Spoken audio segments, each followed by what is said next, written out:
Hey gang, what's up? Welcome back here to another edition of The Fishing Teacher, and really appreciate you guys watching today's video. And guys, today I got a little spinning reel tip I'm going to give you guys to really reduce some of the frustrations that come from like getting a bird's nest with a spinning reel if you use fluorocarbon line. I think it's really going to help you guys out, so we're going to get into that a little bit. So real quick, I just wanted to remind you guys, we have our fall Fish the Moment lake map breakdowns up on the website for sale. If you guys are interested in preparing for some fall trips up there, gives you guys 40 good GPS waypoints and tips and advice on how to fish every spot. And I'll put the Fish the Moment lake map breakdown link in the description, and you guys can get you one there. And also we have actually all 4 seasons available on there, but I know everybody's wanting to get ready for fall now, so check it out at the link in the description here. Much appreciated. Okay guys, spinning reels, man. If you guys have watched many of my videos, especially on the other channel on intuitive angling, you know that I don't use braid to fluorocarbon. I use straight fluorocarbon on spinning reels, and I've done a bunch of videos on it. You guys can refer back to some of that for why. But anyway, guys, one of the most common frustrations with using braided line or monofilament and even some on braided line will do it too, is you get a fluff, you get a bird's nest, and what happens is you get a loop in your line and you don't really see it in there, and you make a cast and it fluffs up and it's just a big bird's nest, and you got to cut it out or pick it out, and it's just one of the drawbacks of spinning tackle.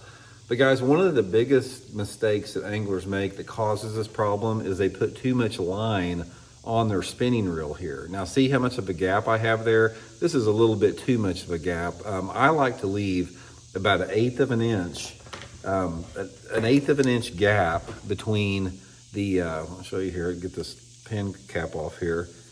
An 1/8 of an inch gap between the line and the outside spool of the line. So don't ever fill your line all the way flush with the spool here.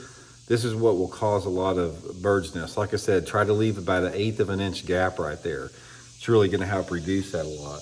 And also another thing is when you're spooling line, if you guys spool your own line, which most people do, make sure you have a lot of tension on it. That's another big problem where people get loops in there, is when they spool their line on, they don't have enough tension on it.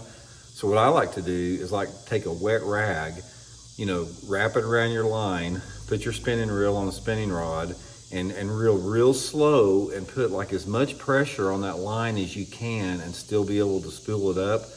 And by putting that super tight wet pressure on your line as it goes on, it really allows that line to seat down there better, and you're not going to get near the fluff and near the bird's nest with it.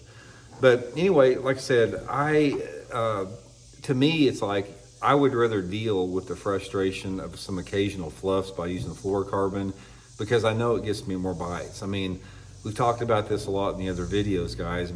Using braid to fluorocarbon will get you 0 more bites, 0 additional bites. In fact, it probably takes away from the number of bites you get because of a part of the braided line being in the water. Even if you have a long leader in clear water, those fish can see a big yellow strand of braid coming through the water there.